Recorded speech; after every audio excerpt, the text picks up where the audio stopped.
Matchmaker.fm connects podcasters and guests. Welcome to Matched, the show where we talk to some of the most incredible guests available for an interview right now. I'm your host, James Mulvany, founder of Matchmaker.fm, and this is Matched. Hi, my name's Geeta, Sidhu-Robb, and you can find me on Matchmaker.fm under Activate Yourself, which is the name of my podcast show. Hey Geeta, welcome to Matched. How's it going? Really good, thank you. I love it as a platform, actually, and it's just phenomenal because it's the thing that you didn't know you needed until you didn't have it, and it's just the simplest, easiest way to find people for guests and to actually be able to understand who they are and really make really fast decisions that my team can also help with. So absolutely love it. Cool. So let's get started. We've got a couple of icebreakers for you. Firstly, what's the best piece of advice you've ever been given? Pivot. Pivot, especially during a pandemic. There used to be this thing when I started off in business, because I came from law, I'm a lawyer, and they were like, just do one thing and do it really well. And I remember somebody going, nah, pivot. Be able at all times to be flexible and pivot. And actually that saved us. Yeah. So pivot. Okay, cool.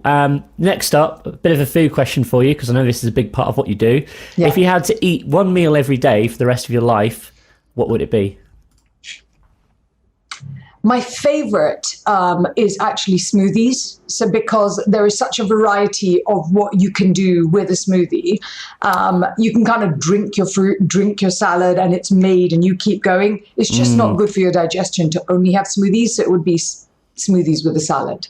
Okay. That would be my perfect meal. Yeah, that's a good point, actually. I've never thought of it like that because, I think, a few years ago, smoothies were just considered like, oh, it's got to be fruit. But now, of course, you can put anything in them. Like you can put, kale, etc. So, and kind of have the fruit to balance the sweetness with the savouriness. So, it's kind of an easy thing. You can kind of make what you want, really. Yeah. So we have ones where we put spinach in. We have carrot ones. We have all variety of them. So it's a good way to actually just have your 5 a day, but like really fast. Okay, cool. So that leads us nicely on to next question, which is just start off by introducing yourself and just tell us a bit about what you do and how you got involved in what you do. So I run a company called Nosh Detox, which is a healthy food, and it's a health and wellness business. So what we do is you come into us and you say, I feel terrible. I have no energy. I'm fat. Everything's not working. And as we found out during the pandemic, when you're not well, nothing works. And then we come up with a solution for you. And then we make the solution and then we deliver that solution to wherever you happen to live. And so, and I mean, like we'll go to Texas and we'll do, wherever. So obviously the United Kingdom. So it'll be food, it'll be juices, it'll be coaching, it'll be IV drips, supplements. We just literally we're a one-stop shop for alternative health and wellness. And the reason I got into this is because, I was a corporate lawyer, but my first child he was very, very allergic to one of the injections he was given. And he ended up spending around 220 days of his first year in hospital. Wow. In fact, we got on so well, the woman at emergency, the nurse at emergency had me as her bridesmaid because I spent so much time in the emergency of our hospital. And I just was told that we couldn't make him better. He had eczema, asthma, anaphylaxis. He actually died and had to be resuscitated. It was just awful. Yeah. And I thought, there must be a way to make him well. And I just didn't believe it. So the thing that I went to, which comes from my background of being Indian and healthy food and everything and having a mother who was focused on this, is I went back to him eating really, really well. So we tweaked his diet and we cured the eczema, he was covered in it, cured the asthma. He hasn't had asthma in 17 years. Wow. And he's still, I think, probably anaphylactic, but he's so strong that we haven't had to find out. He stopped. And then when it came to finding a way to be a divorced mother with 3 kids under the age of 7, and I had to make money to pay all our bills, the thing I knew how to do from home was to run a health and wellness business. And that's how it started 11 years ago. Okay, great. And so can you tell us, you mentioned before you work with clients all over the world. So do you work in actually preparing meals and delivering them, or just providing recipes? Or tell us a bit more about how the business works. Thank you. That's such a great question. But actually both. So we will give you recipes and stuff because we have a lot of that information and knowledge, and we're very happy to share that for free, in fact. But we actually make the food and then send it to you. All you have to do is literally warm it up and eat it. So if you don't have time to eat well and eat healthy, we will literally send you food, and you have all of it just sitting there. That sounds like a really good plan for anyone. And what does your typical client look like? Mostly, actually, it's almost entirely women. It's about 95% women, because men are not as focused on kind of, they'll grab whatever there is.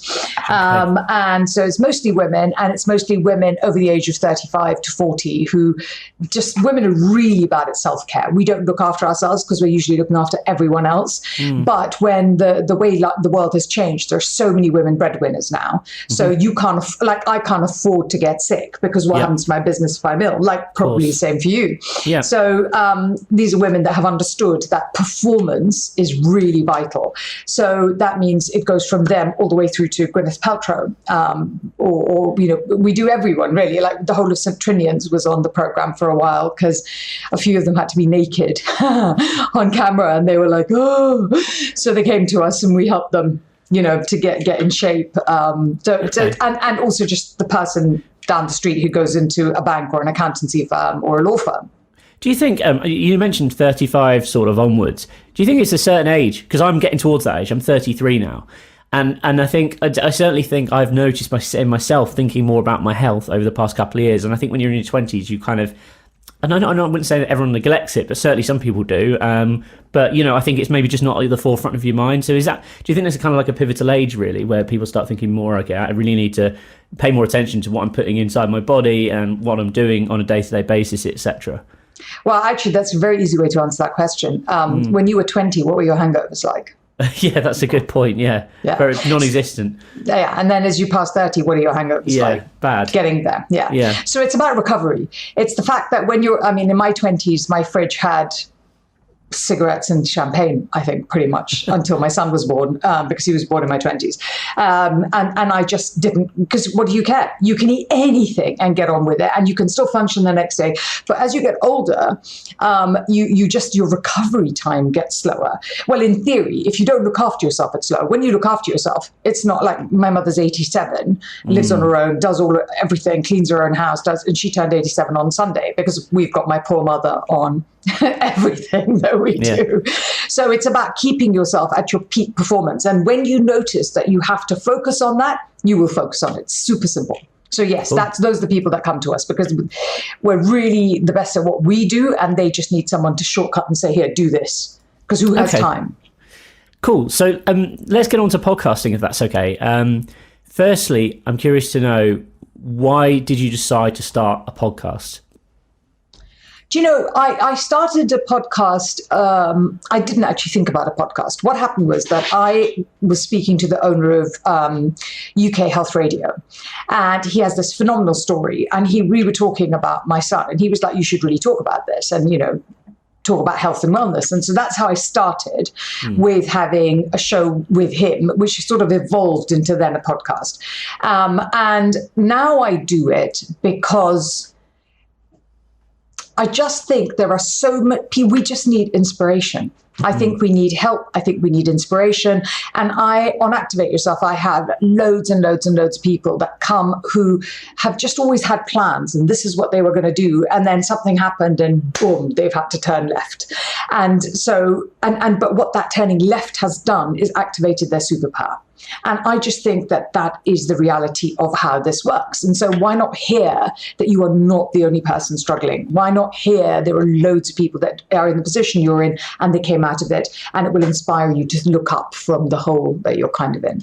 Sure. And do you think what's different about podcasting to other mediums, like versus, say, writing interview blog posts or social media? Do you think there's kind of a certain magic about podcasting that other platforms don't offer? I think so. I think that when you hear someone's voice, you feel how you feel about them. I think it's just a funny thing, isn't it? Yeah. I think that you feel like you've gotten to know the person when you can hear them. I have lots of people that will turn up and go, yeah, I've been listening to your shows and doing this and they feel like they have a better sense of how they interact with you based on how you sound. And so I think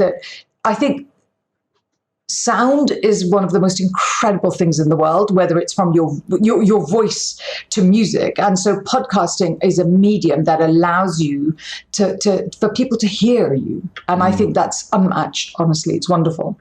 Okay, cool. And so obviously you're on Matchmaker. We discussed this briefly earlier. What kind of led you to sign up to Matchmaker in the first place? Because I think it's just... What I love about Matchmaker is that it just is effortlessly simple. Everything that you need is under one roof, so that if you want your guests, they're there. If you want to come on other people's shows, they're there. Mm-hmm. And it's just a fantastic, skillful tool for making podcasting way, way, way simpler. So I'm really happy with it, and I highly encourage everyone to check it out. And can you talk about a couple of interviews that have been particular highlights for you, or things that you've really enjoyed, or other shows that you've been on, perhaps? Oh, I'd have to. I mean, it's hard because I use it all the time. So I've been on interviews that have had, like 1 million listeners, and I hadn't kind of really thought about it. And it was somebody, and there were people that came off Matchmaker, and then I suddenly realized there was this massive show, and there was a part of my brain and my heart that stopped working for a millisecond. So that's happened. And then also I've met some really lovely people who just, there was a guy who recently had me on his podcast and put that up on LinkedIn for International Women's Day, which was just very recently. And I got 40 inquiries from one podcast. Wow. And I was just like, that's insane. And that came because I interviewed him. And then he was like, can you come on my show? And I was like, I'd love to. And then he just held it and put it out on International Women's Day. It's insane, isn't it? That's amazing. Yeah, so that, I mean, again, that just kind of goes back to what we always like to talk about, which is it can be a really great tool for business development as well. Yes. I 100% use it for business development. Yeah, but you can, it's not in a sort of traditional, like, a lot of people think of business development or sales and think, kind of pushy salespeople. And you don't have to be like that. You can deliver value, you can have great conversations, you can meet fascinating people, whilst actually educating the audience about what you're offering in a kind of cool and sort of like, it's non sort of pressured way, really, which is absolutely fantastic. Yeah, no, it's absolutely true. And I've not been one of those podcasts where we just talk about health, because I think that being interesting is just more important. Okay. So we never really sell on the podcast. Yeah. We just talk about, I talk to interesting people all the time because I hate talking to myself, really hate it. It's just awful. So I talk to loads and loads of interesting people, and whatever comes out of it always comes out of it, because people come and find you. Because anyway, when they buy, you buy into the founder of a business. You buy into the people behind. You never buy just the product, right? Yes, absolutely. So that's how we use it, because it's just not a selling tool directly. And how many shows would you say that how many appearances have you booked? How many podcasters have you or guests have you booked for your in total on the platform now? I couldn't tell you. I really couldn't tell you. On any level, I couldn't tell you, because we do it all the time. It's something we just do all day, every day. So I would have to. Do you have a release schedule? How often do you push episodes out? So at the moment, we're doing them every 2 weeks. Right, we used to do them every week. I did that for 4.5 years. Yeah. And then thought I have a day job. My day job is CEO of my company. Yes. And then I also have a massive coaching practice. Mm-hmm. And I was just like, I can't. So we went to every 2 weeks. Actually, I rang up the guy who runs UK Health Radio and said, I think I'm really boring. I just don't think we need me to be there. I was like, maybe we should just let someone else. And he's just like, just shut up and keep doing it. I was like, oh, okay then.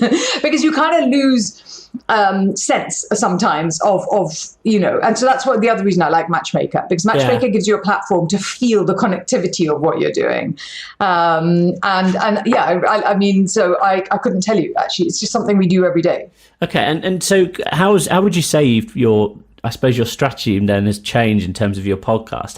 Have you changed how you started out? Is it kind of very different now? Or Yeah, it really is. Because when we started off, it was like, find a guest, put them on. Yeah. Because we had a schedule to keep to. And the show was called Living Raw because it was all about, raw food and raw everything. And then it wasn't, Matchmaker really helped with this because about 3, 4, 5 months ago, not even that long ago, it was like, okay, we just need to up-level our game and make this better. And so I got a professional voiceover artist that came in. We changed the name, we changed the graphics. We kind of made it more sophisticated than what it was. And the original voiceover was a girlfriend of mine from like 6 years ago had done it. It was just awful. But because I never had to listen to it, I never really thought about it. Whereas now we look at the show as a show. Yeah. And we think, okay, and then we've put it on every single platform that we can put it on. And we've been really understanding about what reviews, we just paid attention to it as a stream of its own. Cool. And just to wrap up then, what advice would you give perhaps to someone, it's quite interesting you say your podcast has evolved over time, and this is quite often what I say to people that's getting started, like it doesn't have to be perfect from the get-go. You can change things, you can make it better, you can learn, and you can kind of, like you mentioned earlier, you can even pivot into doing something completely different if you wish to. What advice would you give to someone who's maybe thinking about starting their own podcast or going into podcast as a guest, as an expert on other people's shows? A few things. One, do it. Mm-hmm. 2, don't go for perfection, because what you start with is never what you're going to finish with. So just understand that and move on. Yeah. 3, please, for the love of God, I have guests where I've said, hi, how are you? Tell me about yourself. And they haven't stopped talking for 30 minutes. And at the end of it, I wanted to shoot myself in the head. Please don't be that guest, because it actually is an interaction between you and the host.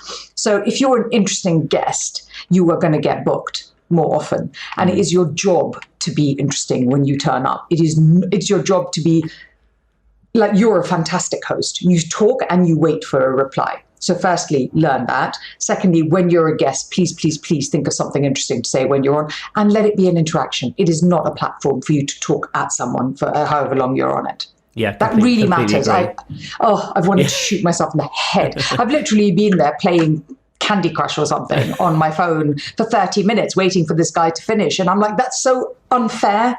It's just not fair to do to someone. There was people have asked me what's the worst interview I ever did, and I had a live stream, and there was one episode where it was exactly that scenario.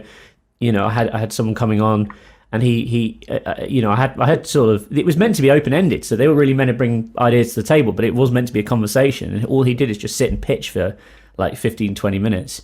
And I was trying to steer him away from that and ask him questions and try and get a bit more from him than just what he was kind of like, almost like brainwashed into saying. And I just couldn't. And it was such a turn off for me. And I imagine the audience as well. Like, it was what was really, that goes down in my books as the worst. And I think you're right. It's a two-way thing, isn't it? I've never forgotten this guy. And he ran a supplement company that I loved. Right, loved, okay, interesting. Loved. And I just couldn't buy the supplements anymore because I wanted to murder him. It just really annoyed me. Yeah. Because it's that, I'm not saying I'm fascinating, I'm just not. I'm quite comfortable being you're relatively run-of-the-mill boring. But actually, if I turn up, it's my job to be of some level interesting. Right? I think you're interesting. I mean, when you came on our show before, just at the start of the year, or just it was in January, wasn't it? I thought it was a really, really good talk you gave. So, Thank you. Yeah. Thank you. But do you know how you don't turn up thinking that you're the bee's knees? You turn up thinking, gosh, what a great experience it's going to be for the both of us. So please take your host into account. And also remember that don't pitch, because in fact, most hosts are going to let you showcase what you do. Good hosts always say, so what do you do? How do people find, they kind of give you that space, don't they? Absolutely, yeah. All right, Geeta, thank you very much. Thank you. Just to finish up, just like you said, if people want to find out more about you, how can they get in touch? Obviously, you're a matchmaker, but how can people find more about what you do and where you're at? Please go to noshdetox.com or listen to the podcast on Activate Yourself. And my name is Geeta Sidhu-Robb, and thank you so much. Thanks, Geeta. Thank you. There is an easier way to get booked onto more podcasts as a guest. Join matchmaker.fm for free today and start making connections with podcasters who are looking for guests just like you.